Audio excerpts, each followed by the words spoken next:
Hi, fourth graders. Are you ready to dive back into the Tiger Rising? I feel like I have my own tiger here. Now she's going to get up and leave, but Macy was ready to join us for that read aloud. So let's jump back in to chapter 26. We've made it almost to the end of our book. And remember, Willie Mae had just gone with them, with Sistine and Rob, to look at the tiger in that cage out in the woods. Chapter 26. He left Willie Mae at the motel and went down to the highway. Sistine, he shouted as he ran. Sistine, he screamed. And miraculously, he saw her, her orange dress with the pink polka dots glowing on the horizon. Sistine Bailey. Hey, he shouted, Sistine, I got something to tell you. I'm not talking to you, she shouted back, but she stopped. She turned around. She put her hands on her hips. He ran faster. I come to tell you about the tiger, he said when he caught up with her. What about him? I'm fixing to let him go, said Rob. Sistine squinted her eyes. You won't do it, she said. Yes, I will, he told her. He reached into his pocket and pulled out the keys and held them in front of her, proudly, as if he had just conjured them out of thin air, as if they had never existed before. I'm going to do it, he said. I'm going to do it for you. Whee! Somebody screamed, and Rob turned and saw Beauchamp come speeding right toward them in his red Jeep. Oh, no, whispered Rob. Is it him? Sistine whispered. Rob nodded.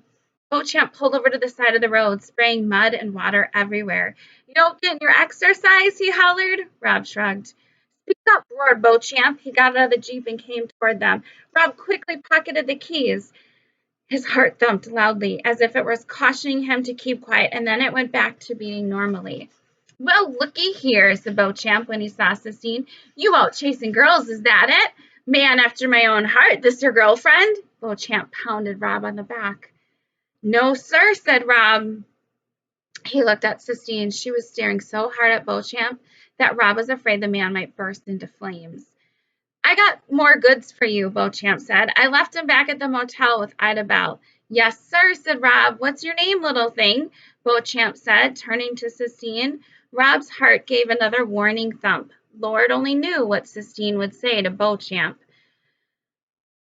Sissy, she said. Well, that's pretty. Oh, I missed one. I'm sorry. But Sistine, as always, surprised him. She smiled sweetly at Beauchamp. Sissy, she said.